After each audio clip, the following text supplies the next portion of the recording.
the greatest reason for weakness of Iman, the greatest reason for weakness of Iman is being detached from the book of Allah and the sunnah of His Prophet ﷺ. This is number one. This will kill you every single time.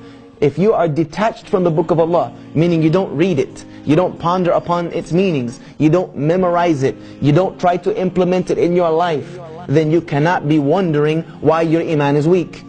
Because you have no attachment to Allah. The Prophet ﷺ said, I leave behind me two things. If you hold to them, you will never go astray. The first of them is the book of Allah, which is like a rope. One end of it with Allah Azza wa Jal and the other end of it in your hands. If you let go of that rope, then you lose your connection with Allah Azza wa Jal. You have to continue to keep that connection with the book of Allah. The only way we know Allah is by that which He has revealed to us about Himself. And where else are you going to find that which Allah has revealed to us about Himself other than in His Word? Other than in His Word. This is the words of Allah Azza wa Jal. This is as close as you're going to get to being near to Allah in this life, is through your connection to Allah through His book. Because even in our salah, people say, yeah, our salah is our connection with Allah. Is there any salah that is valid without the book of Allah in it? Is there any salah that is valid without the book of Allah being in it? So you can't tell me that salah is the only connection you have with Allah, because if you don't have the book, then you don't have the salah. So the book of Allah Azza wa Jal is the most important thing. It is primary. It is primary. I can't stress the importance enough that if you don't pick up the Quran at least once a day, in the morning or in the evening or any time, and at least thumb through something and try to understand it, then you have lost a severe connection with Allah Azza wa Jal. You've lost it. And if you just read the Arabic, mashallah, may Allah reward you with the hasanat of every single letter you read. But if you don't understand it, what is it going to do for you? You don't know what Allah is even telling you. You are saying something that Allah is commanding you, and you don't even understand it.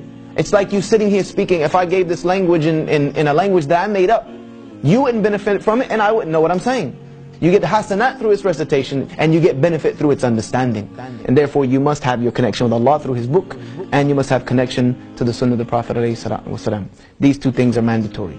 Losing these will cause you to have weakness of Iman. Wallahi, every time. The longer you stay away from the book of Allah, the more you will find your Iman draining. Because the book of Allah is like gasoline in the car, like the petrol you put in the car. If you don't put any petrol in the car, what's going to happen? It's eventually going to be stuck in the middle of the road. You're not going to be able to go anywhere else. The same without putting the heart filled with the remembrance of Allah Azza wa Jal through His Word, you will find a heart that becomes empty of any energy whatsoever to please Allah. What it will have energy for is to disobey Allah Azza wa Jal. Because shaitan will be the one filling it up at that point, with all the doubts and the masiyah and things of this nature. One of the things that causes weakness of Iman is staying away from an Iman nourishing environment for too long. Staying away from an environment that will nourish your Iman for too long will cause you to fall into sin. Will cause you to fall into sin. Because sin was one of the things that weakened the Iman. Like for instance, if you're sitting in the house of Allah Azza wa Jal, how many times do you think about sinning? Very little.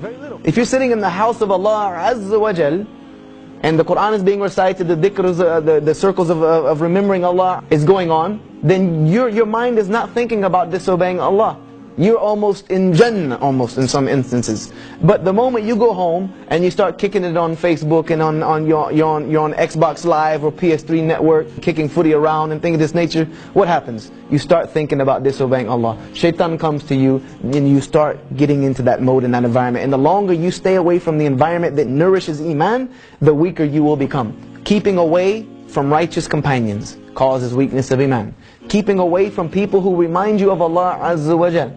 As the Prophet ﷺ said, be careful of who you take as your companion. Because every man has the deen of his companion. The person you spend the most time with is someone who does not remember Allah Azza wa Jal, does not remember Allah the way you should remember Allah. Then guess what? Your Iman is going to suffer because of that, whether it's now or later on down the road. Because one thing I do know, in this life, either you're giving da'wah or you're getting da'wah. You should either try to bring your companion closer to you, or if you feel that you're too weak to do so, separate that company. Separate that company for the sake of Allah Azza wa Jal, and let somebody else come and try to nourish that relationship. Because if not, you're both going to get dragged into the ditch.